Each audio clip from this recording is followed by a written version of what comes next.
आता तरी नवीन गाडी घ्यावा लागते. हे मला तवा प्रकर्षाने जाणवलं जेव्हा आमच्या टाबराला मला म्हणावं लागलं, बाबा काय नवीन गाडी घ्यायची. बेटा मन में लड्डू फूटा.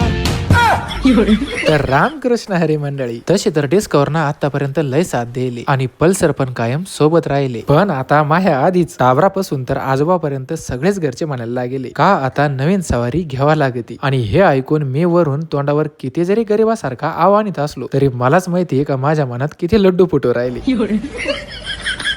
बहुतेक टाबराला पण कळले वाटतं. पण आता ह्यो विषय एका सवारी नेमकं घ्यायची कोणती. मला तरी बजाज पल्सर N160 आणि TVS अपाची RTR 4V यांच्यातून एक घ्यावा असं वाटत आहे. आणि या दोन्हींमध्ये कोणती घ्यावा हे काय मला आता कळालं.